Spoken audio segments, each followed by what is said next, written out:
Love is one, suffering is two. This is the epigram that I wish to explore with you today.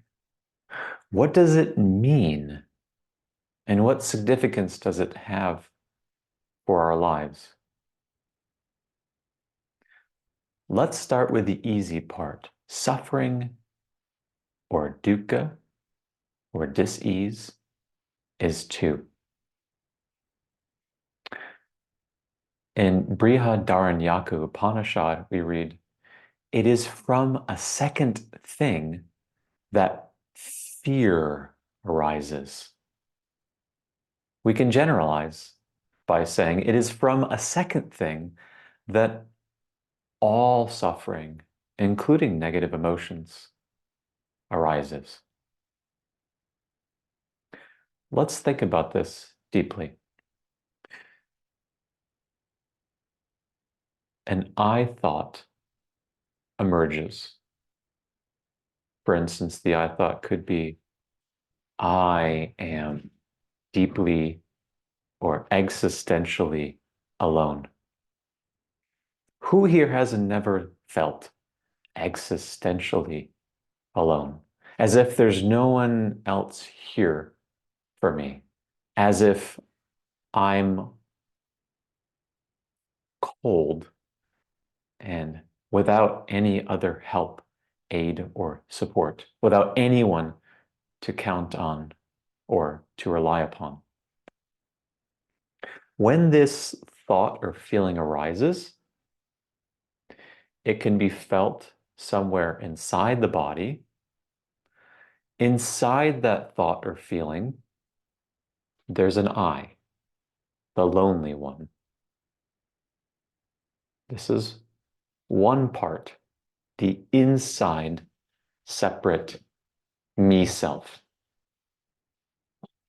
That same thought or feeling posits an outside, separate, and perchance cold and indifferent world of others, those from whom I am separate, a world to which I do not belong.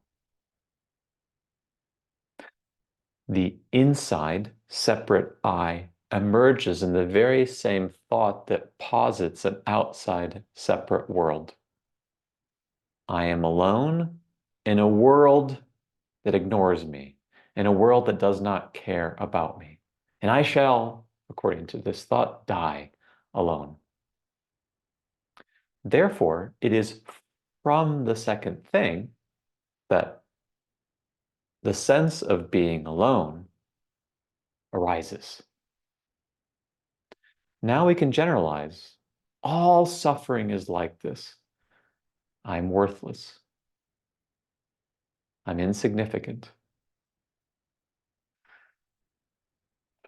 I'm powerless or helpless. Or I'm at work and I'm terribly bored, so bored that I'm scrolling through TikTok or YouTube videos. I am bored and the world is uninteresting. Or I'm in a relationship. Sometimes I'm fond of this person, and sometimes I don't especially like this person. In both cases, I and otherness. In both cases, I set apart from some other. So much for suffering is two. Now, what sense are we to make of this bold claim that love is one? Consider a quote from Rumi. True lovers never meet. Why? Because true love is one without any otherness, without any separateness. To say that true love is one is just to say that it is whole. What do we mean by whole? Well, we don't mean that I'm whole in virtue of being integrated within this skin boundary. But we mean that partly. Rather, by wholeness, we mean that whatever I truly ultimately am is unlimited, boundless, and not localized. Being unlimited and boundless and unlocalized, there can't be anything else in reality other than this one reality. The Eastern teaching says that fundamentally, essentially, I am this one reality.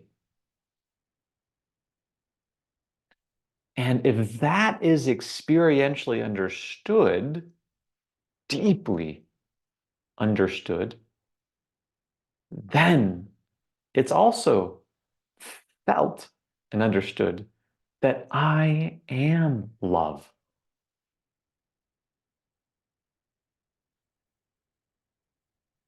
And so, if I care about love, I need to begin with transcend suffering.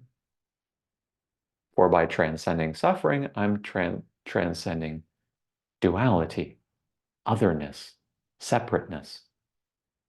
And when I transcend suffering and duality, I discover something, namely, that I love God, the ultimate nature, and that I love all neighbors, all beings, as an expression of this ultimate nature. Hence, Jesus in the book of Matthew says, love God and love thy neighbor as thyself. Here, love expresses itself as itself by manifesting itself in all these manifold, beautiful forms, this and this and this, and all these manifold, beautiful forms are actually love's recognizing itself, as none other than itself.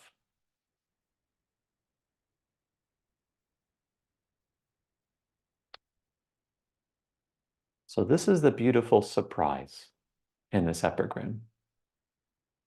To truly come to love, to the essence of love, is to transcend all duality, all I, other, I, that, I, world. And in that transcendence of otherness, one discovers not that one has to be competent in the ways of love. That care or concern, that ego, is no longer there. There's only spontaneous, flowing, natural, seamless love. The love of the self for the self. This is the meaning, so far as I can tell, of love is one, suffering is two.